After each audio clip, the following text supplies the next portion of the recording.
Hi കൂട്ടുകാരെ, നമ്മൾ ഇന്ന് ഉണ്ടാക്കാൻ പോകുന്ന അടിപൊളി ടേസ്റ്റുള്ള നാടൻ ബീഫ് കറി. ഈ ബീഫ് കറിക്ക് ഒരു സൂത്രമായിട്ട് നല്ല ടേസ്റ്റ് വരുന്ന ഒരു സൂത്രപ്പണിയുണ്ട്, ഞാൻ പറഞ്ഞു തരാം. അടിപൊളി ടേസ്റ്റായി ഈ ബീഫ് കറി എല്ലാവരും വീട്ടിലുണ്ടാക്കിയിട്ട് നോക്കണം. അതിന് വേണ്ടിയിട്ട് 1/2 കിലോ ബീഫ് ചെറുങ്ങനാക്കി മുറിച്ച് കഴുകി വൃത്തിയാക്കി വെച്ചതാണ്.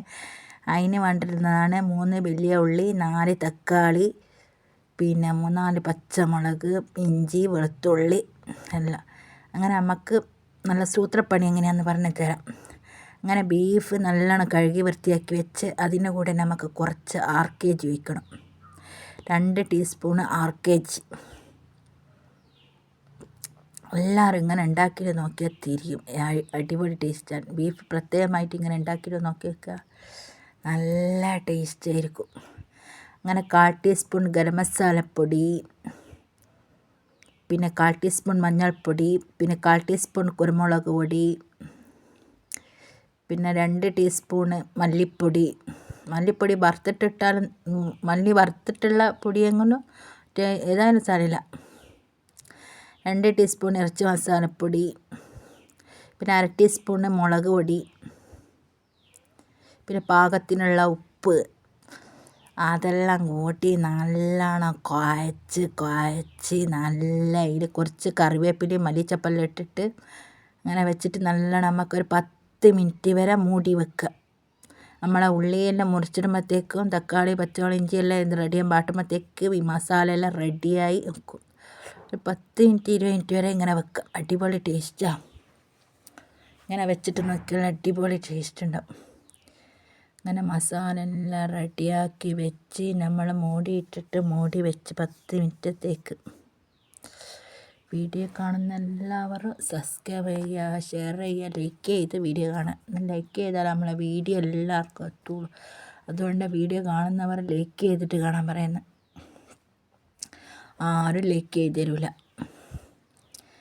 അങ്ങനെ നമ്മളെ ഉള്ളിയും തക്കാളിയും പച്ചമുളകും എല്ലാം മുറിച്ചിട്ട് വെക്കുക. കുറച്ച് കറിവേപ്പില ഇട്ട് വെച്ച് മൂടി വെക്കുന്നുണ്ട്.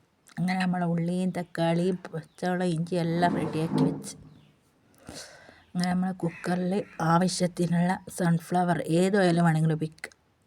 നമ്മൾ ഉള്ളിയും തക്കാളിയും പച്ചമുളകും വാട്ടാനുള്ള ഓയിൽ പാരുന്ന കുറച്ച് ഒഴിച്ചിക്കുള്ളൂ. അങ്ങനെ നമ്മൾ ഉള്ളി ഇടുക.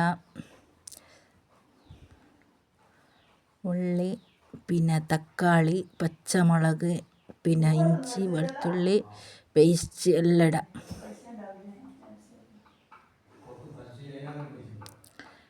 അങ്ങനെ നമുക്ക് 2 വിസിൽ വരുന്നവരെ കുക്കറിൽ ഈ ഉള്ളിയും തക്കാളിയും പച്ചമുളകെല്ലാം വേവിച്ചിട്ടെടുക്കാം. 2 വിസിൽ മാത്രം അടിഞ്ഞാൽ മതി. അന്നേരം നമ്മളെ ഉള്ളിയും തക്കാളി പച്ചമുളകെല്ലാം വാടിക്കിട്ടും.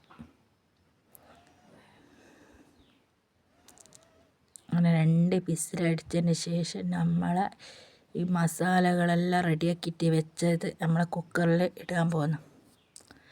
അങ്ങനെ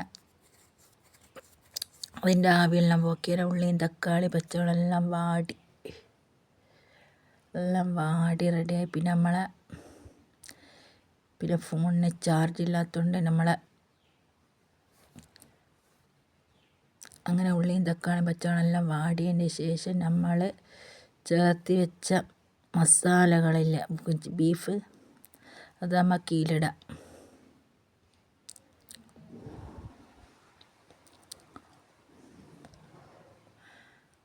അങ്ങനെ ബീഫ് നമുക്ക് ഉള്ളിയും തക്കാളി പച്ചമുളകെല്ലാം വാട്ടിയതിൽ ഇട്ടിട്ട് വെക്കാം. അതിൻ്റെ കൂടെ കുറച്ച് വെള്ളം ഒഴിക്കുക. എന്നിട്ട് നമുക്ക് 7-8 വിസിൽ വരുന്നവരെ ബീഫ് അടിച്ചെടുക്കുക.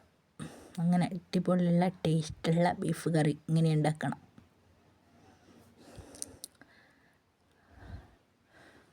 അങ്ങനെ ഉള്ളിയും തക്കാളി വെച്ചതിൻ്റെ ഇടയിൽ എല്ലാവരും വീട്ടിലുണ്ടാക്കി നോക്കുക. നമ്മളെ നല്ല നാടൻ ബീഫ് നമുക്ക് ചോറിനും കൂട്ടാം, പത്തിനും കൂട്ടാം, എന്തിനും വേണമെങ്കിലും കൂട്ടാം. അടിപൊളി ടേസ്റ്റുള്ള. അങ്ങനെ ഉള്ളിയും തക്കാളി പച്ചമുളകും വാട്ടിയതിന് ശേഷം നമ്മളെ ബീഫ് മസാല ആക്കിയിട്ട് വെച്ച ഇത് നല്ലോണം ഇളക്കി യോജിപ്പിച്ചിട്ട് നമുക്ക് കുറച്ച് വെള്ളം അതിൽ ഒഴിച്ചിട്ട് അതിൽ പാരാം. ആവശ്യത്തിനുള്ള ഉപ്പ് ഞാൻ നേരത്തെ മസാലയിലാക്കിക്കൊണ്ട് ഉപ്പ് ആവശ്യമുണ്ടെങ്കിൽ മാത്രം ഇടാം, അല്ലേ വേണ്ട. വെന്തതിൻ്റെ ശേഷം നമുക്ക് ഇടാം. അങ്ങനെ അടിപൊളി ടേസ്റ്റുള്ള ബീഫ് കറി. അങ്ങനെ നമുക്ക് കുക്കറിൽ മൂടിയിട്ട് വെക്കാം. ഒരു 5, 6, 7 വിസിൽ വരുന്നവരെ വേവിച്ചിട്ടെടുക്കാം. അങ്ങനെ നമ്മളെ ഇറച്ചിയെല്ലാം വെന്തതിൻ്റെ ശേഷം നമ്മളെ ബീഫ് കറിയാണ് ഇത്. കാണുമ്പം തന്നെ നല്ല ടേസ്റ്റ് ഉണ്ട്. എല്ലാവരും സപ്പോർട്ട് ചെയ്യുക. ബൈ.